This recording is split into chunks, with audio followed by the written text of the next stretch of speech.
for our 8th Investors AMA with the team from ApeUniverse. They are an Avalanche-based node project that is launching tomorrow. Yes, sir.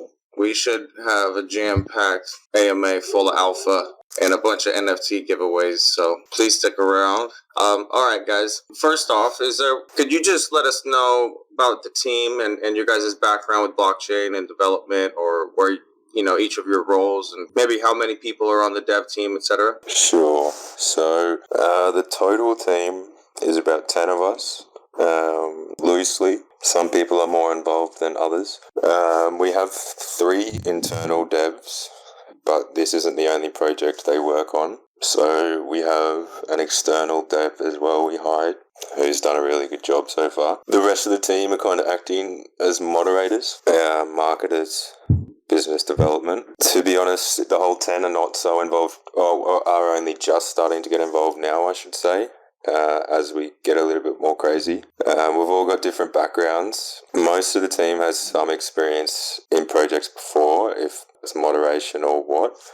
A few members are just long-term traders, but essentially the reason we teamed up and started ApeUniverse was we got sick of the rug pulls. That was like the catalyst for this. And we all loved, UNIV. Well, before UNIV, actually, a bunch of us were following Titano forks. I'm not sure if you're familiar. And then UNIV came out, that did really well. And then the forks came, the rugs came, and, it's really sad to see that happen, because it goes beyond just taking that money from those people. It degrades the whole community, the whole ecosystem. So in terms of crypto's sustainability as a whole, these rug pulls add up, and they just give fuel to the fire for government regulation as well, which we obviously don't want. Well, we do to some extent, I should say. So that was kind of the catalyst for the team, was just the rug pulls, and then we figured, we've got the time now. Half of us are affected by, we're all affected by Corona, but half of us, our workloads are affected by Corona. So we said, why not, why don't we do this? Because we're the team, we know we're not going to rug, and we can maybe actually try and provide a good name for forks and sustainability in that realm. We want to coincide with UNIV, not necessarily compete. And we have people join our server, another UNIV fork, are you a rug? And that's the exact kind of perception we want to change, prove that you can get sustainability out of forks. So that's how we kind of started. Could I get a little bit of background on your dev team? Maybe how many years they've been in blockchain, if they've worked on any past projects, anything on Ethereum or, on Avalanche? So I think one of the devs at the moment is working on Phantom. They launched somewhat of a tomb fork. It's called Poseidon Black. You can look into that.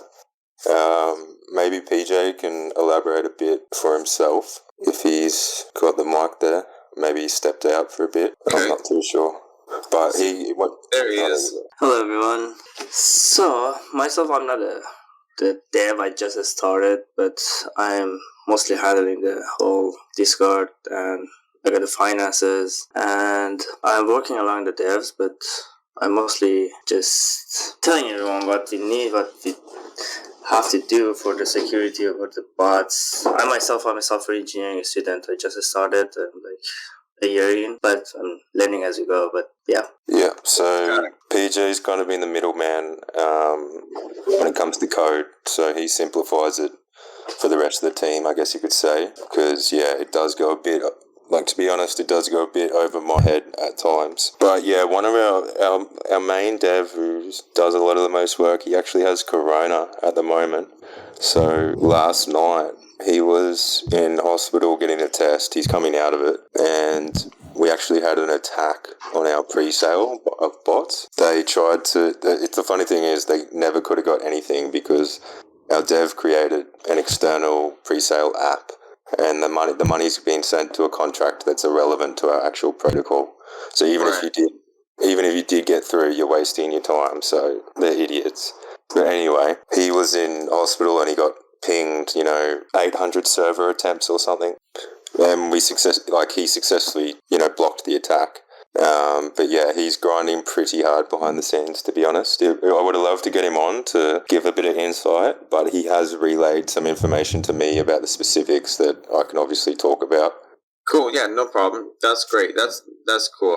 So PJ is kind of like community manager, the liaison between the business side of things and the dev team.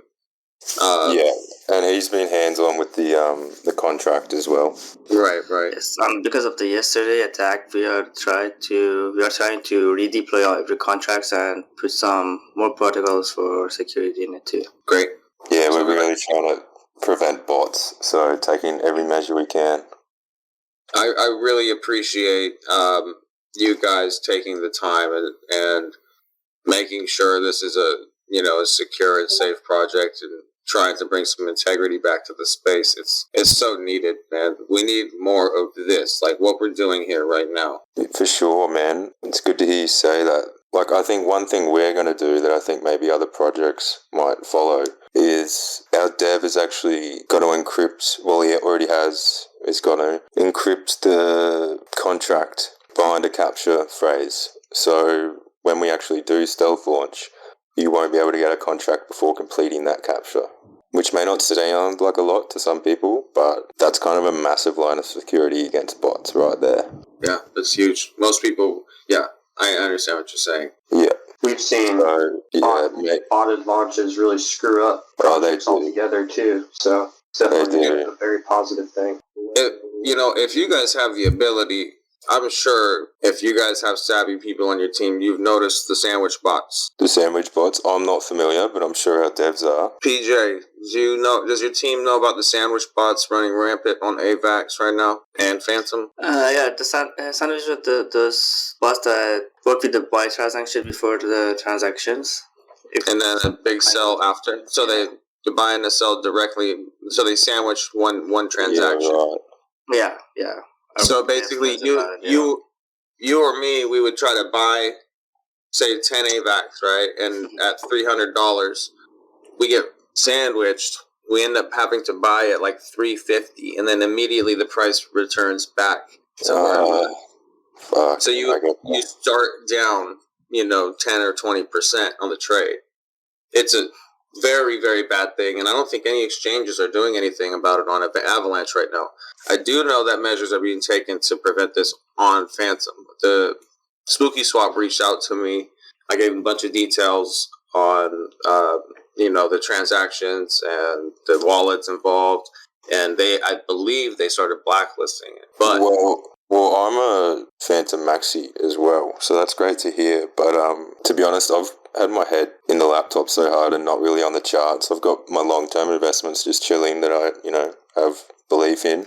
So I've kind of been oblivious to maybe some of the stuff going on. But I feel like it's definitely worth looking into because it just steals money from the protocol, like money that people were going to put in just never makes it in. From your investors. Never comes back. We're going to have not only our internal devs, we've agreed to the external dev have for launch, and they will be monitoring the transactions. And obviously I can't say what we will do. It will be dependent on the situation, but if it gets to a point we do have to blacklist wallets, we will be doing so. We saw what happened with Spooky. I'm not saying it's going to get to that, but if we did find ourselves in a situation, I think the devs are competent enough to find a resolution. There's obviously might be some short-term undesirable price action if we do encounter a lot of bots. Mm-hmm. But yeah, I think we're taking the right steps to completely mitigate the situation and reduce it as much as possible. I agree with what you're saying. I was trying to say this in conversation last night. Somebody asked me what I was going to do, and I was like, might just note all of it.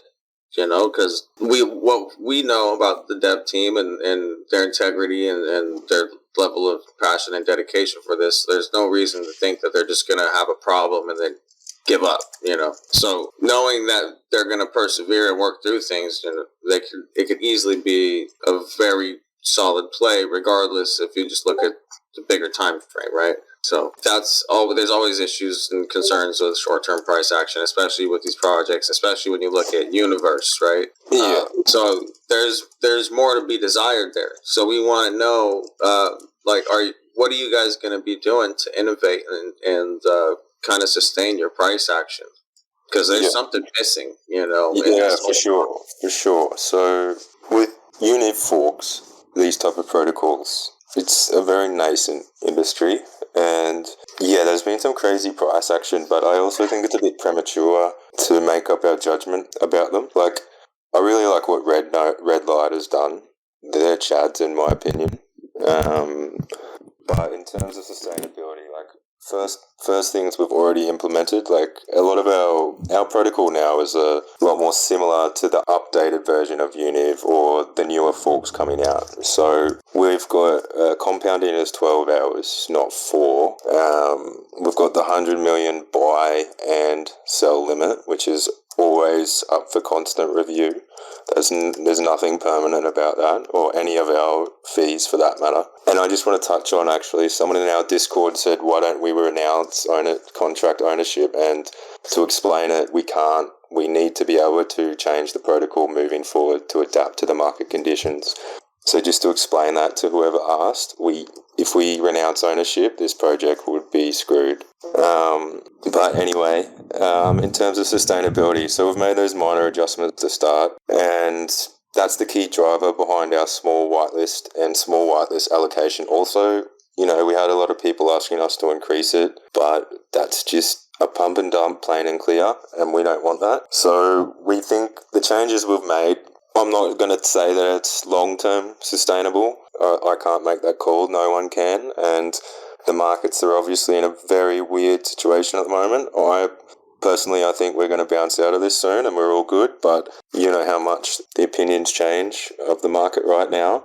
So we're also at the mercy of BTC, and launching around this is tricky. But the main thing that I think will provide sustainability to us and separates us from the other forks is our integration of NFTs. So obviously all the forks have NFTs as nodes or synthetic nodes, but we want to go beyond that. We've already touched on it a bit. We haven't given away too much information, but to best explain it, a lot of these NFT projects coming out, they're great, but they have bullshit utility, bullshit roadmaps. Then you have a lot of these forks or similar protocols coming out that are great, but they try and also attach some kind of bullshit utility or game, or some of the games are good, but whatever. So we figured, why not combine the two to try and ensure sustainability of both. So we'll be using NFTs in a few ways, but one thing is that we've already disclosed is we'll have an NFT vault.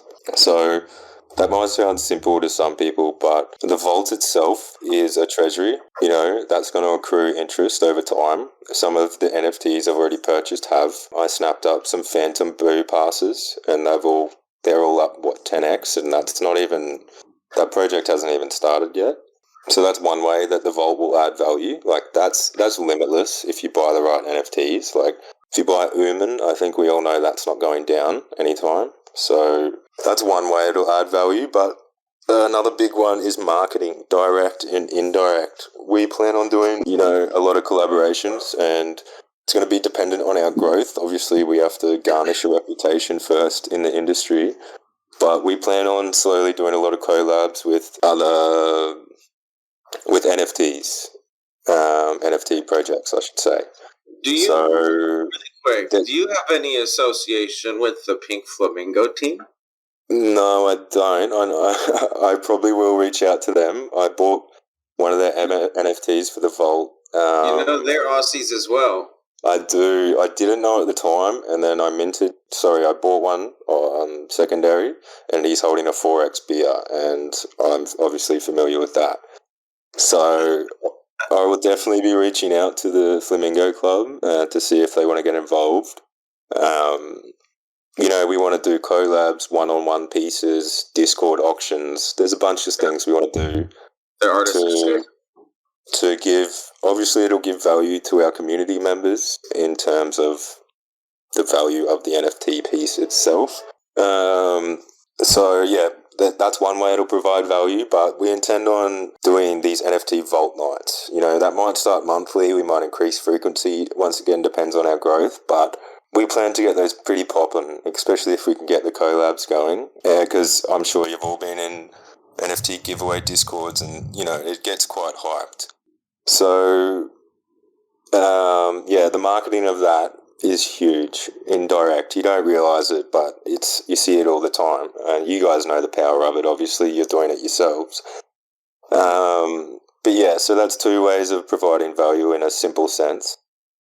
And we plan on evolving on that. The sky is the limit, really. And the main reason we chose to go down this path is NFTs are not going anywhere. We'll see a lot of projects die, sure, but the market has just been destroyed the past few months, and NFTs are just going nuts, and Metaverse is going to keep going nuts. We've got patents from Disney, McDonald's, all this wild shit going on. So no matter what happens to the market, you're hedging your bets by getting into NFTs right now. Well, if you know what you're doing, that is. So that was a simple choice for me. All right. So yeah, we can do it. So unique treasury management is going to be one of your guys' utility, but how is that in the long term going to benefit holders? Are we going to see you guys doing things similarly to what Nodak or Node Collective is doing, and boosting your treasury value so that you can do buybacks and push your price up and that's a possibility. Like, I don't know if we would incorporate the NFTs into that. Like, I'm sure a percentage, yes, but the buybacks and burns, that'll come out of our normal treasury. And yeah, it's all up for review, and once again depends on the growth. But NFTs on the forefront will primarily be used for collaboration and growth. But that's not to say that we cannot use the value it generates for things like buyback and burns.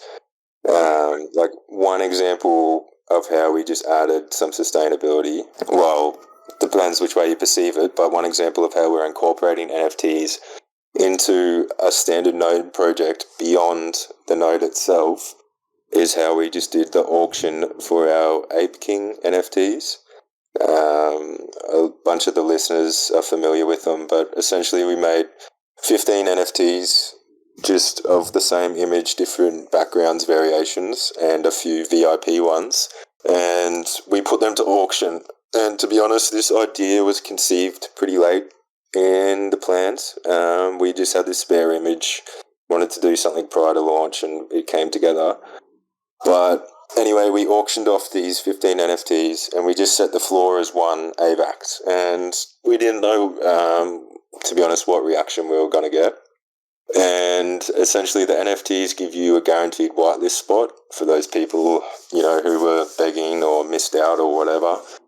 And it also gives you an open Discord, so there will only be 15 of you, and moving forward they will get exclusive raffles in the vault, or they will be priority when it comes to partnerships and collabs. The kicker of this is all the revenue generated from these NFTs, besides a small artist fee to an external artist, is going directly into pre-launch marketing. So it's a win-win for everyone.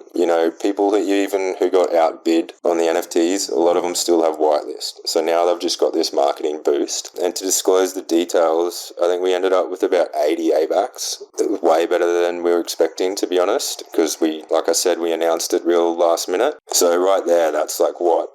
5 to 7K just to inject straight into the marketing on launch, prior to launch. So that's one prime example of how we've just used NFTs to add sustainability to our project. We're now using that money community funded instead of taking 7K out of the initial liquidity from pre-sale or from the initial fees. Right. And that's our first initiative. So you can see the potential there. Yeah, for sure. Okay, let me bring a question in from the community here. One of our contrarians. Why do we need nodes at all? What problems are they actually solving, and can they be sustainable? I mean, first off, I'd like to just point out Atlas. Atlas and like Comb, they have really, really strong models. And I was actually going to recommend you guys check out Atlas and Comb and just kind of take a look at their model and see what they're doing and see if there's anything that you could incorporate from their design into your ecosystem. So what do you think about this? Do you think that we need nodes, or do you think we should just be liquidity farming all the time, Well, I find that a very funny and kind of open question, but yes, we need nodes. Nodes are innovation in true form. Like, we've seen what's happened with DeFi. Yield farms were such a joke for so long, and there was just so many innocent suckers that were exit liquidity. It was so wrong, and it kept going and going. And now we're seeing the evolution of DeFi and these new projects coming out. And like I was touching on earlier, it's still so early. Like, I know this is a different project, but it's a good example. If you look at Titano, which is auto staking protocol, high daily yield, so it does share some similarity. It was flat for ages and then just went nuts. And then that proved that it could essentially be sustainable, and that's when more forks came out. So yes, I do think nodes are necessary because it's innovation, and we should never stifle innovation in the industry. No one knows how it's going to turn out, and we've obviously seen all the projects tweak their different protocols. So, like you're talking about Atlas, we're definitely watching our competitors. And this is one way we're different from all these other forks that have come out, because I see that get asked a lot. Well, one, the biggest difference is we might be the only one that's not a rug on UNIV, AVAX. But we've lost the first mover advantage. We were not the first forks, and we can't be. That's fine. So we took a different approach. All these other forks coming out, rushed to market, screwed it up, chasing their tails afterwards. We're really taking our time with this. We want smooth launch, smooth everything. And I think we've proven that so far with pre-sale. So, yeah, we've had the advantage of sitting back and watching these other projects and their price action, which has been a massive advantage. And like I said, we're launching with fees and our structure similar to what the front runners are now compared to how they launched. Like UNIV now compared to how UNIV launched is a stark contrast. So, sorry, I might have got a little off topic there, but yes, I think nodes are necessary, and I do think they can be sustainable. Maybe not at 4% a day, but I don't think anyone can rule out anything yet because it's so early. Right. I've been in blockchain for a long time. I've seen a lot of different trends and a lot of different systems rise and fall, right? So there's been so many things, man. I mean, when blockchain was new, when I was scrolling through Bitcoin talk in 2014, like mining proof of work with a different algorithm was like innovation. Everybody was like, oh shit, they're using SHA like 128. Oh my God. Like, like that was a big deal then. That was some of the biggest differences you would see. So, I mean, depending on where you're at in the timeline of blockchain and stuff, like, it just depends on how you look at things. Like, everybody at first was saying it was stupid to use different algorithms, and then we found out that different algorithms were more efficient, and I believe there's a lot of potential here in the node space. And I do think that I believe it's not fully figured out yet. And I think that they may need some other things. I think it might need another token involved, and they may need an ecosystem and things of that nature. But as long as the team is here for it, and the team is ready to continue to develop and launch the V2 if it's needed, and make sure that their community is taken care of, that's what's important. Because if this shit does work out and you guys crack the code, it's going to be amazing, and there's people who've already gotten close to it. So, I mean, for sure. And we're not ruling out any kind of development or collaboration down the line. We're open to all ideas, but even like with UNIV, right? UNIV went nuts and then it crashed. What goes up like that must come down. So obviously it's not desirable, but a lot of people forget there's still a shitload of people making nice daily yield off UNIV right now. That project is not just written off. It's, to some people, it is sustainable. Like, it's probably not the best word for it, But I think you get what I'm trying to say. So I think because there's so many of the nodes coming out, like it's easy to disregard them and get sick of them, plus the countless rug pulls. So I get that. But for those who really want to be in DeFi farming and want that passive income, I think they will see the value in these plays, whether they enter after launch to see what happens or what that is. You know, we just saw it was spooky. The real people chasing that passive income, they either held out or they jumped back in and proved that that project could stay alive. So yeah, at the end of the day, our growth is going to be reliant on how much people node up, like obviously. So we've been pretty clear that we're trying to avoid pump and dumpers as much as we can. We're going to get that no matter what. But that's a contrast already to some other projects. Like a lot of projects going out just want that cash grab. So we're actually trying to avoid that and would like a more gradual rise, I guess you could say. Yeah. It's important, man. I mean, a lot of things scare people away now. If the chart looks funky, people would just turn around and walk away. Sustained volume is important as well. You know, people compounding back into the protocol. You know, all that stuff. You know, I'm excited. I'm hoping that that you guys deliver and all of this comes to fruition. But I just talking to you and stuff, going through this. I've been bullish since we've spoken the first time. Thanks, man. Yeah, so yeah, that's it. Hey, Deej, you got any questions? Or Parker, you have any questions? I have some more from the community questions as well coming.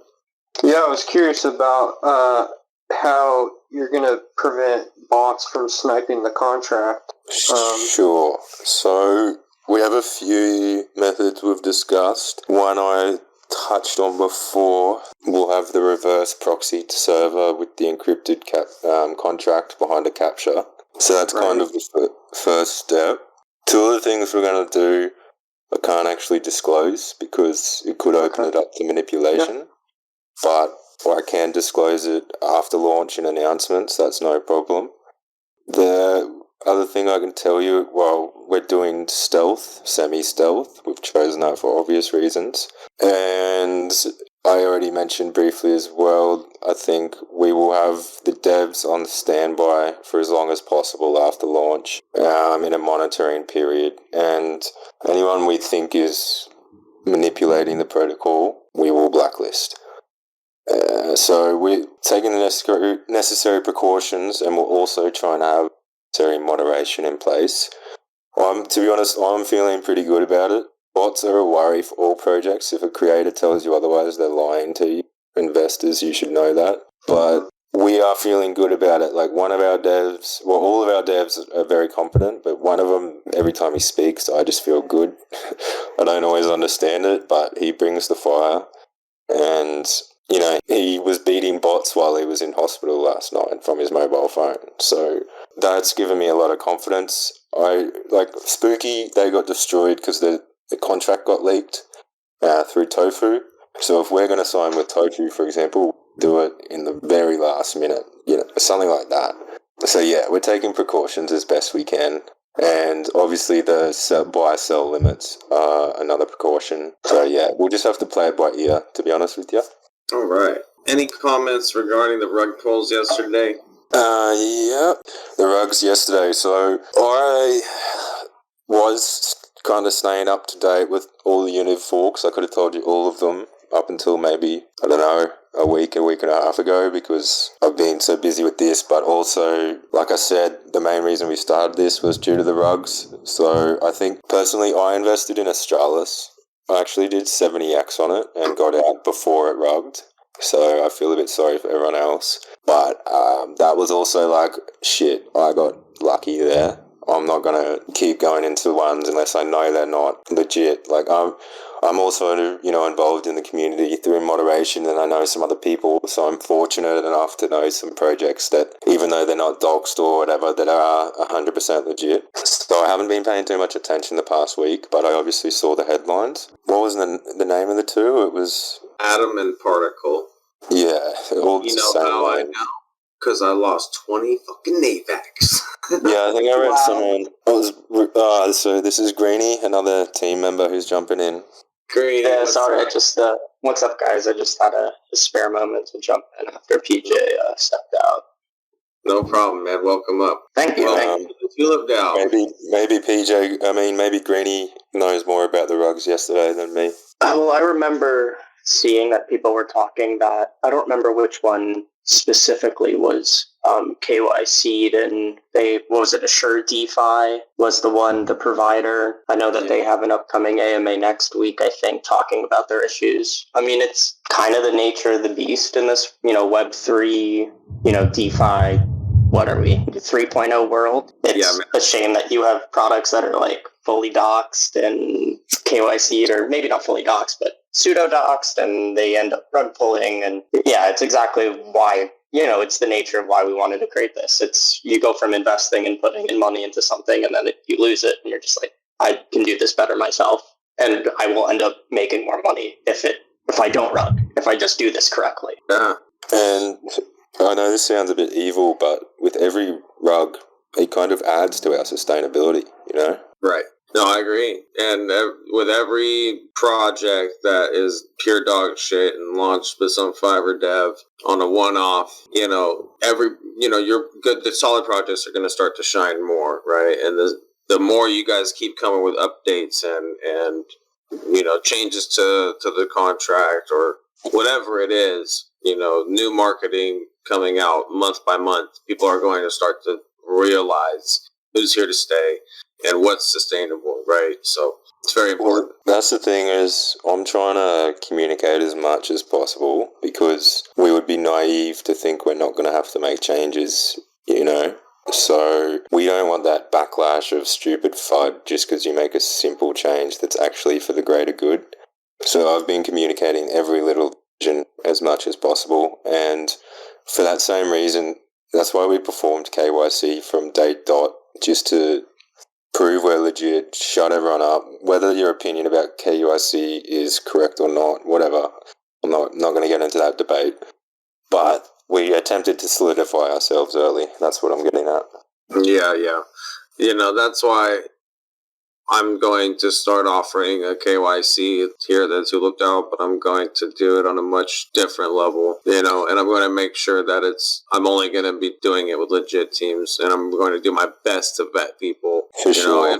If things are shady, they're not going to get through. That's my goal, right? So, I also hope, once we grow, to use that influence to put the light on, I guess, other projects because we know how the process works, we know the cost. So when they come out with these bullshit excuses, and if we have the platform to broadcast it and people might actually see before they invest, that's quite powerful. Very much so. Yeah, I agree. Cool. Let's talk a little bit about tokenomics and launch real quick. This is the stuff that everybody wants for tomorrow. Yeah. Just so everybody knows, there was a pre-sale for whitelisters. It was $100 min.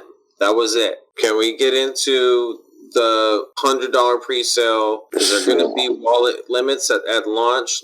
Please tell me we got some buy like max buy limits, max wallet limits. Yeah.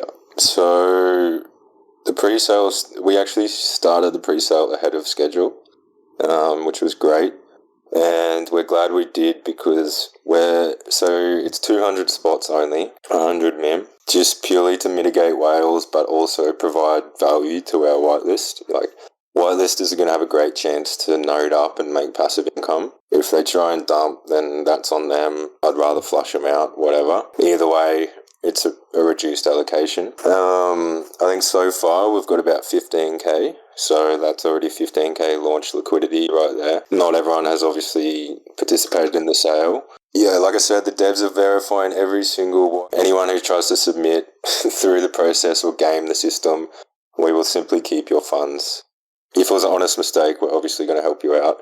But just like the bot attack last night, there are people here trying to game the system, and we won't really tolerate that. So that pre-sale will be ending pretty shortly. We're trying to get everyone involved across all time zones. Everyone that was whitelisted has a chance. And the launch itself, will be probably in a 24-hour window after that. We'll probably give hints to a smaller window, but we're not like this whole process. We're not rushing it. We need time to verify every single transaction. We want to have everything perfect going into launch. We need to try and simultaneously lock the liquidity, airdrop whitelisters, launch contract, try and do it seamlessly. And by not announcing an exact time, we reduce that pressure of all the beacons in the Discord complaining because we're 5 minutes past launch and then claiming rug. So, All right. That's one benefit to this. And once again, going with the stealth launch to prevent bots. So at this stage, you can assume a starting liquidity of 15, maybe 17k. We will see. Maybe 20. I don't know. Obviously, it's going to be a little bit less. Are you talking on one side? So you guys are providing 20k in AVAX? Yeah, in MIM. Okay. MIM. Okay, in MIM. So 20k MIM paired with AVAX, so it should be about 40k liquidity on launch. Yeah, if things go well, which they are so far. Okay. So yeah, that's the basis of it. What about max buy? Max buy. 100 mil. Okay. It's And the buy sell limits every 4 hours. What is that at? What's that going to be at launch? Is that like 0.25% of supply or something? 0.5? Yeah, so there's also a max wallet ownership. Right. Yeah, it's a point, something like that. Sorry, numbers right now are not best friend. Hey, does Greenie or Tuba know? Can you guys type it out into the chat for us? That would be awesome. Yeah, we The can get starting list price. List price. Well, list price doesn't matter as much, but we're looking for like what's the max buy per transaction, like, and what percentage of the supply is that, and then what's the max wallet percentage. If we can just get it written out. Yeah, we we'll like get that. to Yeah, sure. calculate that Let me out search. beforehand, so we can tell people like what AVAX they should have on their swap line to try and buy real early and not get turned Yeah. down. Yeah, if we can't get that answer for you during this AMA, we'll No, I can definitely feel come the back basic. and I just can't give you the exact percentage because I'm obviously on the fly, but it's 100 million buy sell order every. And I also actually forgot to mention this earlier. We've increased the planet cost to 52,000 from the standard of 42,000 across most nodes. So that's actually a massive difference. It may not sound like a lot, those 10,000 coins at the initial price, but that's going to be a big difference in our protocol. All right. What's the tax fee structure when nodes are created? It's 30% round fee at the moment. Like I said, always subject to change. Then there's no buy tax. There's no buy sell tax, sorry. But the processing fees are 30% round. So how does that work? So when you create a node, what happens to the tokens? So I can get up the exact document, but when you create a node, pretty much all of your tokens are burned except a small, you can call it a fee. It's actually, obviously it's what UNIV invented, and it's a way that the sale is manipulated to try and have less transactions within the one process. So majority 90, sorry, I'm just getting a phone call again. The majority of it, like PJ actually could have told you the exact percentage, but it's 90 something gets burnt, and then the remaining small fee goes through to the treasury. Right. So portion of it is sold, and then a portion is burned. Yeah, majority. Sorry, I was just gonna say I see Spookyverse, and they have a dynamic ticker on their screen that shows how many, or because basically you can see that percentage changing daily. So I guess depending on where the protocol is at or where the treasury is at, you tweak those percentages to take more for the treasury or to reduce sell pressure, right? Sorry, say that last half sentence. I didn't catch it. Just saying you can tweak the dynamic tax, the taxes and the fees in order to reduce sell pressure if you guys are having a hard time getting price action, right? For sure. And that's the benefit of our variable contract. And this is what I was hinting at before of why we can't renounce ownership. So DeFi is trial and error. Please do not renounce ownership. No, obviously not. The person who requested it didn't really understand, I think. So I just wanted to clarify for the listeners. Yeah. I also feel like our whole thing in engaging with communities like yours is the wisdom of the crowd, and the more amount of years that people have experienced with it, the more amount of unique solutions we can find. So maybe it won't be the same sort of dynamic use that Spooky has, but it could be similar. And like, we trust you guys. Maybe you guys come up with something, and the people that buy into our protocol, they're not our customers. They are partial owners. They own the coin. They're the vital part of it. So their voice is incredibly important, and we will, represent whatever their calls are for the protocol if it's, deemed good, and we'll have a vote and we'll let that in, or just make sure that the community side is there. Yeah, that's awesome.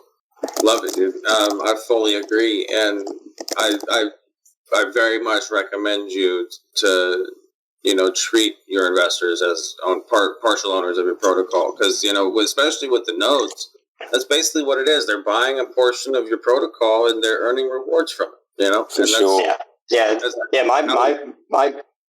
It's similar. I mean, like, sorry for interrupting, but like, my background in schooling was finance and business, and we talk a lot about from a traditional sense of what different stakeholders in a project would be in an actual company, and your customers are a large part of that. And the DeFi gives them, they are, especially with buying into nodes, they're the owners now.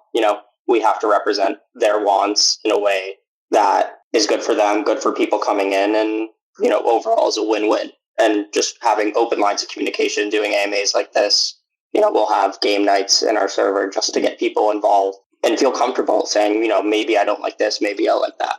Yeah, man, it's a very important thing, and I believe that the projects that jump into voice chats and engage with their communities and really listen are the ones that are going to have more sustainability, especially getting off the ground.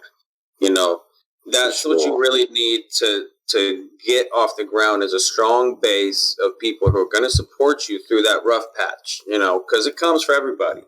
And and you got to be able to get through that, and the only way is through camaraderie and friendship and community and all of that stuff combined into your protocol. So that's very cool. You guys understand that piece, because it's very important. And I think that's something that you saw in Caddy, the creator of UNIV, sort of as things have spiraled there. That the approach that they taken was, I think, a little heavy-handed, and they didn't involve the community enough, and they weren't transparent enough, and that's why you've seen price decline.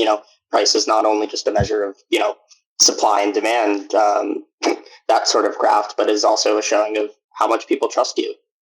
Yes, 100%. I mean, TulipDAO is a perfect example of this, right? We don't even have a fully functional product yet, and look at how strong the community is, For sure. That's the thing, is we haven't gone your traditional paid shitty promo route.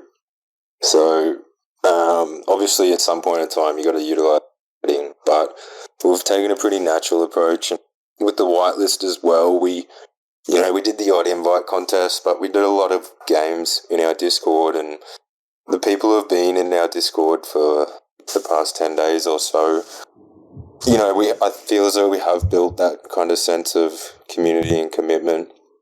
And it's nice to see when someone jumps in the chat with some dumbass comment, or when rug or something, besides you guys, that is. Then, we've seen some of our members jump in and actually defend us, and that's good to see. Yeah, you'll start to see more of that as you continue, especially if you're maintaining this level of transparency and integrity. So cool, for sure, like this is a long-term play. We've made that very clear, and we're trying to hit our target market of people who love passive income, which is everyone, but also love NFTs, because if you love both those things and you node up in our project, and that will enable us to go very far. We can really get the NFT vault going, really grow from that, if we do have those people in at the foundations that stick long term. But in a contrast, if we were just get and dumpers or whatever swing traders, they're not going to hang around for these events or anything of that nature. So it just wouldn't work. 100% agree. Very cool. Let me see if we got a community question here. Oh, what percent of the token supply is the 100 mem? So this is going to come out. The final calculation is later. Tonight, we've said this in our announcements, but everyone just keeps going. We're going to, once we've verified the whitelist, the pre-sale later tonight and seen the allocations, we'll release details about liquidity allocations, and then everyone can do their starting market and their yield calculator, whatever they want. But we've made it very clear we're releasing information only as we need to, because we are making changes, reviewing other projects and so on, and obviously the market conditions right now. So we're purposely leaking this information like this, and the added bonus of it is, I guess, the mini suspense to keep people hanging. But I feel as though we've given enough information for people to make a judgment, and later tonight, before we go public, we will release those numbers. All right. Good enough for me. But I can say, at the moment, the numbers that everyone can get happy about is that we've got roughly at least 15k so far from pre-sale, and another 5 plus from into the marketing budget from the Ape King NFTs. So everyone can just fixate on those two numbers for a minute. Cool. Yeah. We like that it's not too large of an early allocation. It's very small. It's not going to leave the protocol exposed to too much. Yeah, you guys are seemingly doing this the right way. I'm hoping that liquidity is growing enough. Is there taxes on transactions, or is this only from noding? No, we don't. We thought about it. That's a tricky one with nodes. You got to, do you want to tax everything, really? It's going to have a lot of effects. So we're happy with what we've got at the moment. And like I said, we'll be very lucid, trying to adapt if we need to. Yeah, if it comes out that we need to do that, that's a conversation we are more than willing to have, and we lift that ability to do so. Okay, because, I'm just thinking to myself, there may be a scenario where you have to combine either another token, a wrapped asset, or for sure, or a transaction tax as well, combined. For sure, yeah, that might be a really good way of doing it. To give an idea, right? So our 12-hour compound delay, compare that to UNIV launching with a 4-hour. That's a third. That's a big difference if you're only compounding a third of the time. So that's one difference. That's going to have a huge effect on initial price action. Right. Same with the increase in the planet price. What's that, 20% or something? That's going to have, they seem like small numbers. We just say 12-hour delay. But you got to remember, if comparing us to these forks, and you can rightfully compare us to UNIV, of course, but the other projects, to me, they're dog water. I resent the comparison, but, you can compare us to UNIV, and if you think about how they launched and with what fees and the compounding, whatever, and then that should give you an idea of the potential of these changes we've already made. So to then, to add on buy and sell taxes when we've already made all these other changes, I think would be premature. We've got to see how we now. Oh, yeah. I'm not recommending that you just jump in and start throwing taxes. No, I get you. First, I do think it's on the list. Having the ability to do it, right? That's all it's for sure. Yeah, exactly. That flexibility is everything here, and we've all been in projects that looked so good at launch, and then because of whatever reason they can't adjust something, and there's a critical flaw. So we're giving ourselves that freedom, and it's not giving ourselves; it's giving everyone, people that are in the projects, get the freedom. Right. Okay. Cool, man. From what I'm hearing, I'm gaining confidence in your guys' ability and your problem solving. Your outlook is, you've thought of a lot of the problems that I've been thinking of, and that's good. We have a list of things we are using and things we chose not to, might use later. It's trial and error, Defi. Everyone knows that. So we're lucky with this kind of contract. We can make those changes pretty rapidly. Excellent. Make an announcement. So we'll make an announcement regarding market cap, etc. And also the window of time. Yeah. So this is Tuva, another one of our teams. Also. Yeah. Is he from the dev team or no? He'll be floating around as a mod. The devs are hard at work, unfortunately. No problem. They have a lot on their plate now. They do, especially with the pre-sale process we chose with the manual verification. It's an extra workload for them. All right. I feel like starting so cheap and giving whitelisters an early victory is going to cause a lot of noding. Like, one thing that makes me not want to node is when market cap is already exploded.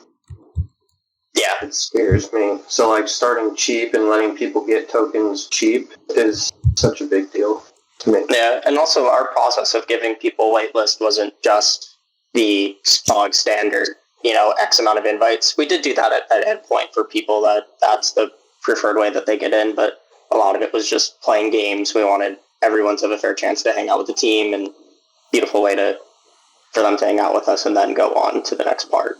For sure. Yep. And then the max buy to start is going to allow a slower price appreciation that allows a lot of people to node cheap, hopefully, as long as they can catch the contract. And that's what we saw with Atlas. A lot of people caught that launch very early, were able to get a free node, basically sell it like a 6x profit with a free node, and that node's paying $500 a week or more. And I am going to go into this one a little differently because I regret only making one node and taking a 6x. Yeah. The other thing is, too, what you're saying is true. You don't want to node up too late, but if we do successfully prove sustainability for the project and our roadmap evolves into what you're touching on with, maybe a new coin or whatever, those present new re-entry opportunities, obviously. So. Absolutely. And even that, Atlas has shown that it can sustain, and I know people that are still trying to buy Atlas now. I'm with Kingdoms. You have to prove it. I forget about it, and then you just go online, you check your nodes, and it's just like payday. Beautiful. Yeah. So you have some Kingdom nodes with Pawn Token, right? Yeah, I put it a little bit into Pawn, and their price action. Well, it just got a bit wrecked with BTC, but what didn't? But I liked their chart and what they did. They've got a nice fee structure and stuff going on, so they're someone we looked at as well. Yeah, some of our guys are involved with Pawn and have some pretty large bags. Right, yeah. Yeah, the people that end up making content about us should have, they're the clear instance in giving it is not just us partnering with that to give them money or whatever. They ideally would be bought in already, and they're just helping grow the project, get new eyes into it, instead of, previous Titano fork that a lot of us were in.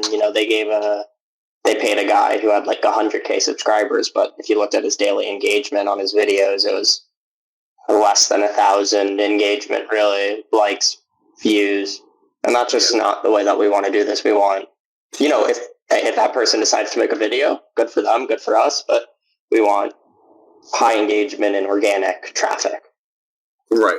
100%. And the sad thing is a lot of best DeFi stuff that's on YouTube and hitting those mediums is kind of not a lot. They don't have a lot of followers. It's not really, the space is still growing and it's barely bubbling up to that YouTube influencer level. You get what I'm saying? Yeah. It's, the main guys that, that we all probably watch at 20K subscribers at the max, and those are the guys that we trust the most. Right, exactly. And that's just how it's going to be for a while. So, I mean, I wouldn't focus on the numbers so much as quality content and, or like you're saying, organic growth. For sure. And with a node project, you don't want these paid promotions necessarily because you're just inviting pump and dumpers. It's not going to help anyone. So you actually, for nodes, you have to take the organic approach, well, obviously not everyone does, but in my opinion, you have to. So we'll be looking for more promotions that are reputable, that align with us, and partnerships like this are a prime example, chatting to you guys or, things like that. And I should actually probably mention this. I don't know if we did earlier, but we will be donating 10% of all fees to passive primates. We've written a small medium about it. We've already reached out to them, and the partnership will be official after 2 months. Epic, dude. Yeah, so we'll make Apes helping apes.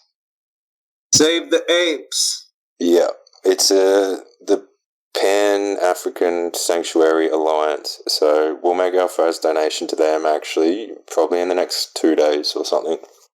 Epic, dude. I'll drop the link into the AMA chat for everyone to push around. It was we did a little bit of research, and they were one of the higher scoring charities in terms of actual amount of money that goes to their cause rather than admin fees. Right. Nice. Dude, epic, dude. That's awesome. Yeah, and we'll obviously detail where all the donations go, how much we donate, things of that nature. Right, yeah. I was thinking that this, what you're saying, is exactly like a reason for nodes. It's almost like a Kickstarter of sorts. Like it's a way to raise money, give people a distinct return, and invest in some kind of cause. For sure, man. And like passive primates was just the start. Like, what's to say that if we blow up, our opportunities to help them are obviously going to blow up, and beyond them, do other philanthropy in the space, whatever that is. I don't know. Awesome. Do you guys have the? I don't think you continue. You have to buy a node to sell rule. Like Atlas, you had to buy a node in order to sell your tokens. Do you guys have that rule? No, we don't. It's interesting concept because I kind of take this. The team's not always unanimous. Obviously, that's normal. We're a big team. I kind of take the standpoint of flush out these people. And I like it though, dude. Sorry? Make them know, dude. Make them know. Yeah, it's tricky. We spoke about it. It's also the process of that on top of what we're doing. And this was a big discussion when we were choosing the whitelist application. A huge discussion. The cap. Do we make it nodes only? How do we approach this? We spoke about this for days, to be honest. So you guys have no interest, or it's already been discussed and decided you're not going to force noting before sales? At this stage, no. We think with the size of the pre-sale we have, it'll be okay. It's just so bullish though. I know. It's just put it this way. It ultimately came down to the devs. Like that's the problem with UNIV. They've all their early investors. I don't sit in the UNIV Discord, but I imagine that they don't have the greatest sense of community because of the way that Cativerse operates herself on Twitter. And I've also actually seen, how they've been blacklisting big wallets and things. Like, they obviously don't have the same vibe and I don't want our early investors dumping on us daily. So that's kind of the alternative. You either go in the middle, you make them node up, hope that they like the project, don't dump on you daily, or if they do, they may be on the secondary marketplace, but who knows. Or you try and flush them out. Or you do what we've done and try and make the amount of people that actually want to dump as small as possible. So we're hoping that the majority of our whitelists do see long-term value. Obviously, there's going to be dumpers, like that's the nature of it. But we're hoping the majority see the value on the project. Yeah, we're going to node up. But yeah, it is a tricky one. It comes back to like how early we are in node, I agree. Anybody have any questions? We got some people from the Phantom community in here. Dagachi was here. Oh, he stepped out. That's another thing maybe I should touch on is we are not restricted to operating in AVAX. Obviously our protocol is, but we are not. We, with the NFT vaults and our event nights, we want to be operating across systems, and that goes back to proving the sustainability of forks and, you know, the ecosystem as a whole. So I've already made purchases of Phantom and Ethereum and Solana for the vault. We've already had a project reach out to us in terms of kind of a reflective token relationship. So that's already happened before we've launched. So, you know, things are going to happen. I fully agree.